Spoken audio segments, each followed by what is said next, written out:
Hello friends, Neha એજ્યુકેટરમાં આપનું સ્વાગત છે. આજે હું તમારા માટે લઈને આવી છું 4 જુલાઈ 2026ના મહત્વના કરંટ અફેર્સ, જે તમારી પરીક્ષામાં તમને ખૂબ ઉપયોગી થશે તેમજ તમને એક માર્ક અપાવવામાં મદદ કરશે. પરંતુ એ પહેલા વિડીયોને શરૂઆતથી લઈને અંત સુધી જરૂરથી જોજો. હું કેમ કહું છું ફ્રેન્ડ્સ કે મને એક આઈડિયા આવી ગયો છે હમણાંથી જોઈને કે તમે લોકો જોઈ નથી રહ્યા કે લાઈક નથી કરી રહ્યા, રાઈટ? તમને મોટા ક્લાસીસનો જ મોહ છે કે જે તમને અપમાનિત કરે ને અપમાનિત કરીને આપે, ફ્રીમાં આપે, ફ્રી કરીને. મને ખબર છે અમુક લોકો બહુ જ વિયર્ડ રીતના બોલતા હોય છે, છતાં પણ તમને ત્યાં જવું ગમે છે. કેમ કે તમને એવું લાગે છે કે એ બહુ જ સરસ કન્ટેન્ટ આપે છે, એના કન્ટેન્ટ સારો હોય છે, હું એમ નથી કહું, પરંતુ એમાં કન્ટેન્ટમાં ટાઈમ વેસ્ટિંગ પણ બહુ જ હોય છે. જેની જરૂર નથી હોતી એ બધી જ વસ્તુ ઇન્ક્લુડ કરે છે અને સાથે સાથે એડવાઇસ. એટલે માટે કહું છું, પરંતુ તમારી મરજી. હવે જો તમને એવું લાગતું હોય કે નથી મજા આવતી, તો હું મારો પણ ટાઈમ નહીં બગાડું, રાઈટ? કારણ કે આટલો કન્ટેન્ટ બનાવવામાં પણ 1 કલાક વીતી જતો હોય છે, 1 થી 2 કલાક થાય ને ત્યારે આટલું કન્ટેન્ટ બનતો હોય છે. તમને એવું લાગે છે કે એ વધારે બેટર છે, મોટા ક્લાસ છે, મોટા વિડીયોઝ બનાવે છે તો બહુ જ સરસ આપે છે, રાઈટ? સાથે અપમાન ફ્રીમાં આપે છે તો ઓકે છે, તમે જઈ શકો છો. અને હું પણ વિચારું છું કે હવે મારે પણ તમારી પાછળ સમય આપવાનો બંધ કરવો જોઈએ. અને ફ્રેન્ડ્સ, ચાલો ત્યારે હવે આજનો આપણો પ્રથમ પ્રશ્ન જોઈ લઈશું. મને હવે લાગશે તો હું બંધ જ કરી દેવાની છું. ભારતમાં રેલવે નેટવર્કનો ઉપયોગ કઈ ગેરકાયદેસર પ્રવૃત્તિ માટે થતો હોવાનું તાજેતરમાં અભ્યાસમાં બહાર આવ્યું છે? બોલો. લાકડાની તસ્કરી, કાચબાની તસ્કરી, હાથીદંતના ખેતી તસ્કરી લખવાનું હતું, ખેતી થઈ ગયું છે ને, કોલસાની તસ્કરી. બોલો. હાલમાં એક સર્વે કરવામાં આવ્યો હતો, જેમાં એવું સર્વેમાં બહાર આવ્યું હતું કે ભારતીય રેલવે નેટવર્કનો ઉપયોગ કોઈક વસ્તુની તસ્કરી કરવામાં સૌથી વધારે થયો છે. તો અહીં આપણો જવાબ આવશે ઓપ્શન બી, કાચબાની તસ્કરી, સંરક્ષિત કાચબાની તસ્કરીમાં. 6 વર્ષના વિશ્લેષણથી જાણવા મળ્યું છે કે ભારતનું રેલવે નેટવર્ક સંરક્ષિત કાચબાઓને આંતરરાજ્ય અને આંતરરાષ્ટ્રીય તસ્કરી માટે ઉપયોગમાં લઈ રહ્યું છે. હમણાં જ એક પેસેન્જર ટ્રેનમાંથી 654 સંરક્ષિત વન્યજીવોને બચાવવામાં આવ્યા હતા. મુખ્ય કારણ શું છે? તો રેલવે સસ્તું છે, વિશાળ છે, ઝડપી પરિવહન થાય છે, રાઈટ? એટલા માટે એનો ઉપયોગ તસ્કરો કરે છે. તસ્કરીનો મુખ્ય હેતુ શું છે કાચબાની? તો પરંપરાગત ઔષધિઓમાં તેનો ઉપયોગ થાય છે, પાલતુ પ્રાણીઓનો વેપાર કરવા માટે, માંસ માટે, બરાબર છે. હવે આપણે આગળ જોઈએ તો ભારતીય રૂફ્ડ કાચબા અને સ્ટાર કાચબાની તસ્કરી ગેરકાયદેસર થાય છે. કેમ? તો પાલતુ પ્રાણીઓના વેપાર માટે. કાચબો એક આપણામાં માન્યતા છે કે કાચબો હોવો એ શુભ માનવામાં આવે છે, એટલા માટે લોકો કાચબો પાળતા હોય છે. તો ક્યાંક ને ક્યાંક એટલા માટે પણ લોકો કાચબાની તસ્કરી કરે છે. સોફ્ટ સેલ કાચબા અને ફ્લેપ શેલ કાચબા એ પૂર્વી ભારતમાં અને બાંગ્લાદેશમાં મોકલવામાં આવે છે, રાઈટ? ભારતીય સોફ્ટ સેલ અને ભારતીય ફ્લેપ શેલ કાચબા, જેને વન્યજીવ સંરક્ષણ અધિનિયમ 1972 હેઠળ શેડ્યુલ 1માં મૂકવામાં આવ્યા છે. સૌથી વધારે ઉત્તર પ્રદેશ અને મધ્યપ્રદેશમાંથી કાચબાની તસ્કરી થાય છે, એ પણ યાદ રાખજો. મધ્યપ્રદેશ મુખ્યત્વે કાચબાની તસ્કરીના ટ્રાન્ઝિટ કોરિડોર તરીકે કામ કરે છે. હવે આપણને શું કહે છે? તો આપણને શેડ્યુલ 1 પર મૂકવામાં આવ્યું છે. પછી એ સિવાય CITES એટલે કે convention on international trade in endangered species માં ભારતીય કાચબાઓને એપેન્ડિક્સ 1માં મૂક્યું છે, યાદ રાખજો. દર વર્ષે હવે કાચબાની વાત નીકળી છે તો આપણે પ્રાણીઓ માટેના દિવસો જોઈએ છે. તો 23 મે વિશ્વ કાચબા દિવસ તરીકે ઉજવવામાં આવે છે. 2000માં પ્રથમ વખત ઉજવવામાં આવ્યો હતો. આઈ લવ ટોર્ટોઇસ આ વર્ષની થીમ છે. હવે તમને ખ્યાલ છે, હવે તમે વિચારો કે અત્યારે સિનેરીઓ બદલાયો છે, વન લાઇનર નથી પૂછાતા, પરંતુ જોડકામાં તમને બધા પ્રાણીઓના લગતા દિવસો પૂછે અને સામે દિવસો આપેલા હોય અને જોડકું જોડવાનું કહ્યું હોય અથવા તો કયું જોડકું સાચું છે એ તમને કહે તો તમને એના માટે ઈઝી જોઈતું હોય તો ઇમ્પોર્ટન્ટ પ્રાણીઓના જે દિવસો ઉજવવામાં આવે છે એના માટે ઓલરેડી એક વિડીયો બનાવ્યો છે. તો એ વિડીયો તમે ત્યાં જઈને સ્ટેટિક જીકેના પાર્ટમાં જઈને જોઈ શકો છો, રાઈટ? તમને ખરેખર મજા આવશે. અને એ સિવાય એને જ લગતો પ્રાણીઓને લગતા પ્રોજેક્ટ વર્ક્સ પણ મૂકેલા છે, તો તમે એ પણ ત્યાં જોઈ શકો છો, બરાબર? પછી બહુ જ અગત્યનો પ્રશ્ન છે, IMP પ્રશ્ન છે, સ્ટાર લગાવીને રાખજો. બરાબર છે 5 star.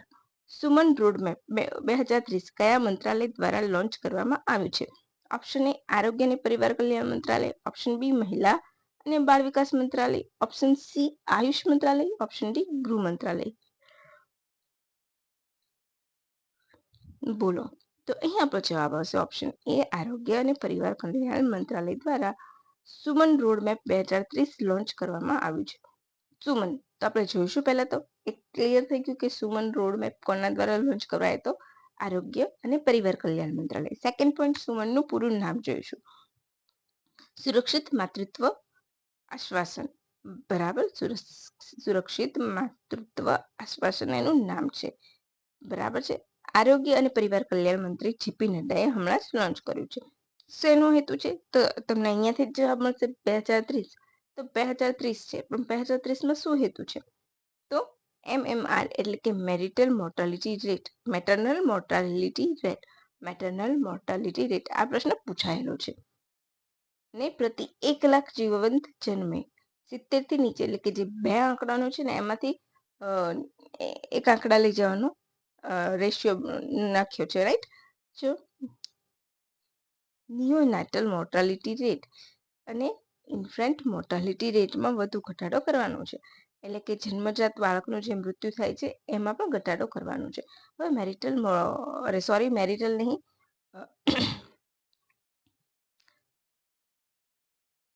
Maternal mortality rate. Okay, marital ભૂલથી બોલાઈ ગયું છે, માફ કરજો.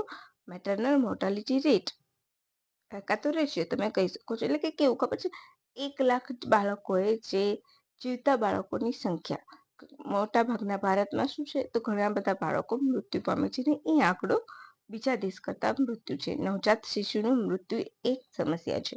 તો એને MMR ને નીચે લાવવાનો, જે બે આંકડામાં છે એનાથી બે આંકડામાંથી 1 આંકડામાં લઈ જવાનો લક્ષ્યાંક મૂકવામાં આવ્યો છે. અચ્છા, સુરક્ષિત માતૃત્વ દિવસ ક્યારે ઉજવાય છે? 11 એપ્રિલ, યાદ રાખી લેજો. બરાબર છે. પછી એના સિવાય ગર્ભવતી મહિલાઓ અને નવજાત શિશુઓને ગુણવત્તાયુક્ત આરોગ્ય સેવાઓ ઉપલબ્ધ કરાવવાનો છે.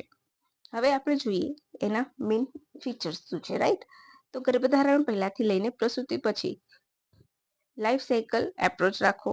હાઈ રિસ્ક પ્રેગ્નન્સી માટે 4 સ્ટેપ ટ્રેકિંગ સિસ્ટમ, 130 જિલ્લાઓમાં 13 હાઈ ફોકસ સ્ટેટ પર ધ્યાન આપવું, જનની પોર્ટલ દ્વારા ડિજિટલ મોનિટરિંગ કરવું, સુમન પંચાયત દ્વારા ગ્રામ્ય સ્તરે દેખરેખ રાખવી, AI ઇનેબલ લેબર રૂમ રાખવા, birth waiting rooms, obstetric HDU ICU જેવી વિકાસ આશા કાર્યકરોને દર મહિને મુલાકાત રાખવી, મહિનામાં 2 વખત. બરાબર, આ બધા એના હેતુ છે. હવે 13 રાજ્યોમાં કયા છે યાદ રાખજો: આસામ, બિહાર, છત્તીસગઢ, હરિયાણા, ઝારખંડ, કર્ણાટક, મધ્યપ્રદેશ, ઓડિશા, પંજાબ, રાજસ્થાન, ઉત્તર પ્રદેશ, ઉત્તરાખંડ અને પશ્ચિમ બંગાળ જેવા 13 રાજ્યો છે જેની ઉપર વધારે ફોકસ રાખવામાં આવ્યું છે સુમન રોડ મેપમાં. રાઈટ, ક્લિયર થઈ ગયું. હવે તમે કહેશો મેડમ પ્રૂફ, તો આ રહ્યું તમારું પ્રૂફ. ડન. હવે નેક્સ્ટ ક્વેશ્ચન. પ્રધાનમંત્રી નરેન્દ્ર મોદીએ સેશલ્સના રાષ્ટ્રપતિને કઈ ભેટ અર્પણ કરી હતી? ઓપ્શન એ કાશ્મીરના પશ્મિનો શાલ, ઓપ્શન બી બનારસી રેશમી સાડી, ઓપ્શન સી પિત્તળની કાચબાની પ્રતિમા, option D vintage ramen bowl set અને ચાંદીનો ચોપસ્ટિક. બોલો. અહીંયાથી 2 જવાબ આવશે તમને. 3 વસ્તુઓ મળશે, રાઈટ. તો અહીં આપણો જવાબ આવશે, શું આવશે? પિત્તળની વિન્ટેજ પ્રતિમા. સોરી, વિન્ટેજ નહીં, કાચબાની પ્રતિમા. અને વિન્ટેજ રોમન બાઉલ જાપાનના પીએમને આપવામાં આવ્યા છે. અત્યારે આપણે વાત કરીશું કઈ, તો આપણે શેના વિશે જોયું છે? સેશલ્સ. સેશલ્સના પીએમને આપવામાં આવી છે પિત્તળના કાચબાની પ્રતિમા, રાઈટ. ક્યાંની છે? તો ઉત્તર પ્રદેશના મુરાદાબાદની, રાઈટ. બ્રાસની બનેલી છે, ટોર્ટોઇસ ભેટ આપી છે. મોદી, વડાપ્રધાન મોદીની આ સેશલ્સની બીજી મુલાકાત છે. સેશલ્સ વચ્ચે 50 વર્ષના રાજદ્વારી સંબંધો નિમિત્તે વિશેષ લોકો પણ જાહેર કરવામાં આવ્યો છે. અચ્છા, આ કાચબો કેમ ઇમ્પોર્ટન્ટ છે તમને ખબર છે? સૌથી વૃદ્ધ કાચબો ત્યાં છે, જોનાથન નામનો, રાઈટ. તો વડાપ્રધાન મોદીએ તેની પણ મુલાકાત લીધી હતી ને ચર્ચામાં આવ્યું હતું, એટલા માટે આ ભેટ અગત્યની છે. યાદ રાખજો, જોનાથન કાચબો. જોનાથન કાચબો સૌથી લોંગેસ્ટ આયુષ્ય ધરાવે છે અત્યારે હાલ જીવિત છે, લાંબા સમયથી જીવિત છે, એટલા માટે આ કાચબો અગત્યનો છે અને કાચબાની ભેટ પણ ઇમ્પોર્ટન્ટ કહેવામાં આવે છે. યાદ રાખજો, આપણા એક્ઝામના પોઈન્ટથી ખૂબ અગત્યની છે, રાઈટ. અહીંયા એમને દર વખતની જેમ Guardian of the blues Horizon સન્માન આપવામાં આવ્યું છે, જે એ દેશનું સૌથી ઉચ્ચ સન્માન છે. હવે આ સન્માન એમને કોઈ વર્ષ સન્માન એમને પર્સનલી નથી મળેલા. એઝ અ પીએમ તરીકે એમને આ સન્માન આપવામાં આવે છે. વ્યક્તિગત સન્માન ક્યારેય કોઈને આપવામાં આવતું નથી. આ સન્માન એમને જેટલા પણ સન્માન મળ્યા છે અત્યાર સુધી, બધા એમને પીએમ તરીકે મળેલા છે. એટલું યાદ રાખજો. એ પીએમ ઉપર છે, વડાપ્રધાન પદ ઉપર છે, એટલા માટે એમને આ સન્માન આપવામાં આવે છે, રાઈટ. અને આ સેશલ્સમાં આપવામાં આવેલું છે. હાલમાં શેમાં મળેલું છે? તો સેશલ્સમાં, રાઈટ.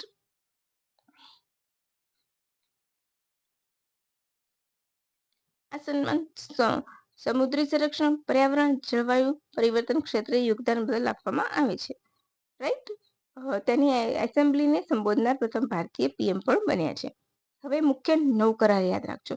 સેશલ્સમાં યુપીઆઈ આપણું આવી જશે, રાઈટ. તો યાદ રાખજો, યુપીઆઈ પ્રત્યાર્પણ સંધિ છે, યુપીઆઈ માટે કાર્ય સહયોગ છે, આરોગ્ય ક્ષેત્રે, કૃષિ ક્ષેત્રે, અવકાશ ક્ષેત્રે, શિપિંગ એન્ડ સીફેર્સ અંગે, ક્ષમતા નિવારણ એટલે કે કેપેસિટી બિલ્ડિંગ અંગે, અને તેમજ લાઇન ઓફ ક્રેડિટ ભારતે 1250 કરોડની જાહેર કરી છે.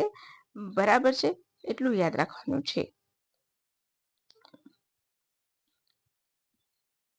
સેશલ્સના વિશ્વ પ્રસિદ્ધ એલ્ડાબ્રા જાયન્ટ ટોર્ટોઇઝ નું નિવાસ સ્થાન છે. હવે તમને ખ્યાલ હોય તો ટોર્ટોઇઝ નું સૌથી મોટું એલ્ડાબ્રા છે, જે આપણા કાચબાઓનું સૌથી મોટું નિવાસ સ્થાન છે.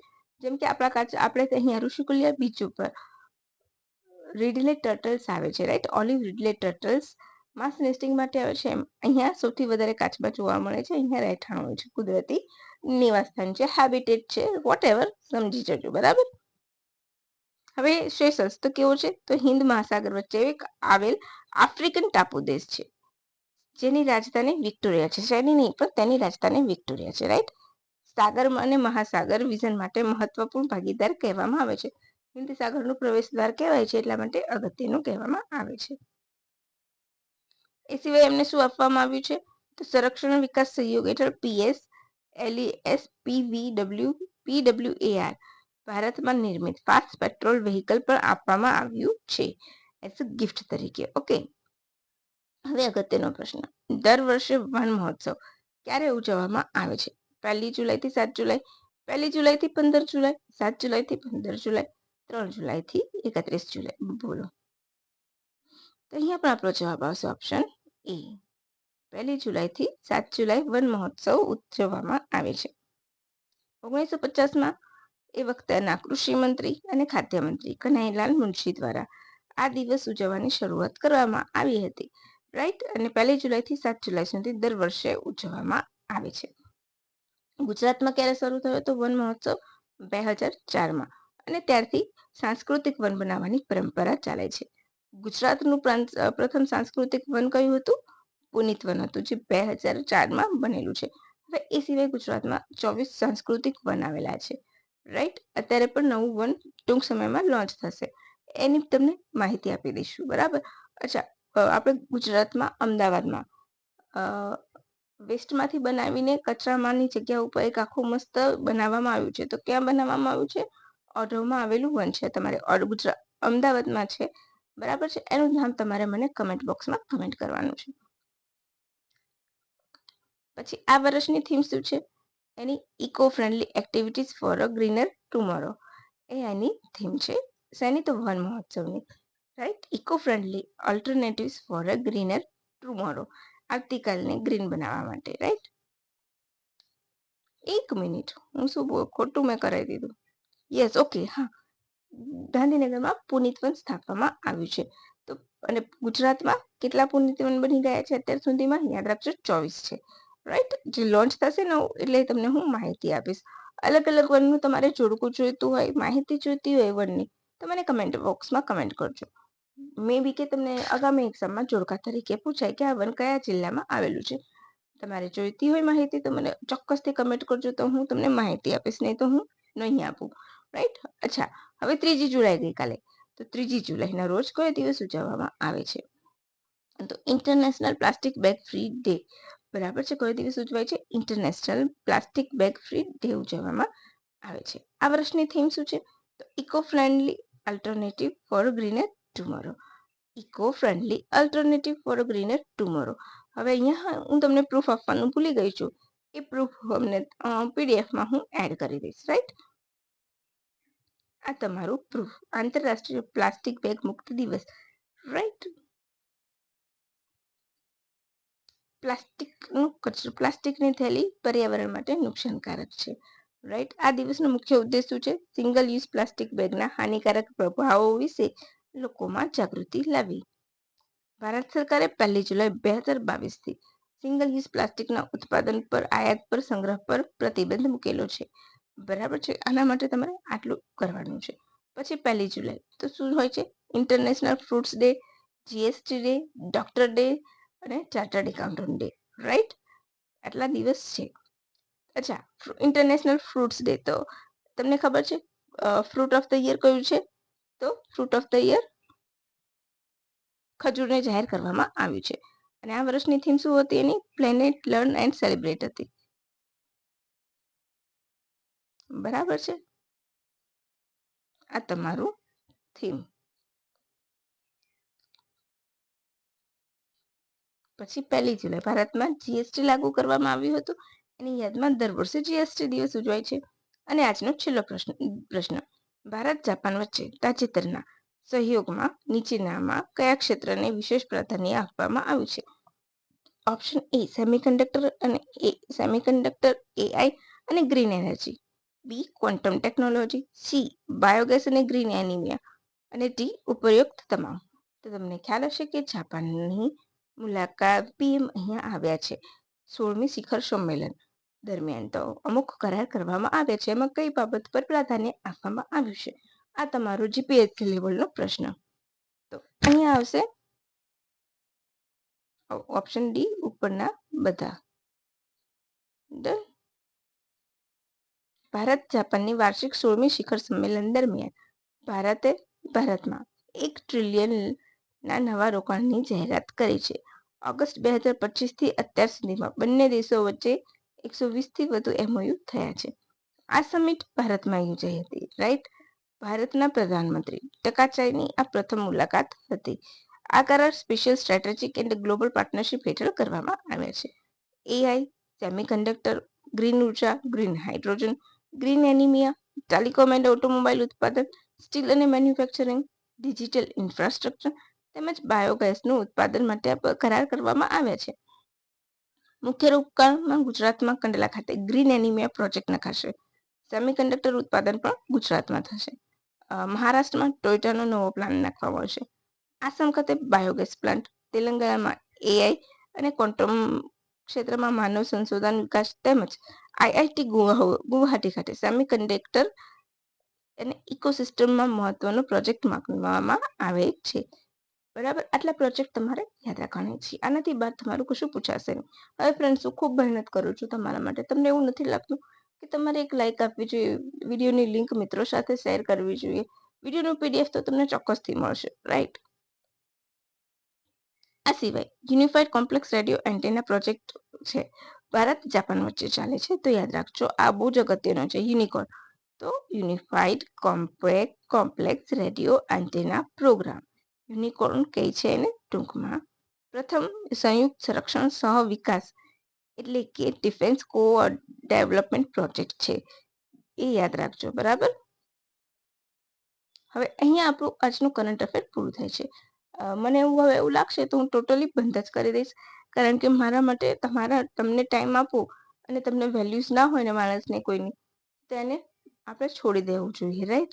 જ્યારે માણસને કોઈની મહેનતને વેલ્યુ જ ના હોય, એમને અપમાનિત કરીને હું જે આપું છું એવું જ આપે, પણ નામ મોટું હોય તો તમને ત્યાં વધારે ગમતું હોય છે, તો ઓકે. મને એવું લાગે છે કે મારે પણ ટાઈમ વેસ્ટ કરવાનો બંધ કરવો જોઈએ. કરું ને ફ્રેન્ડ્સ? તો ચાલો હવે રજા લઈશું. Thank you for watching my video and have a good day.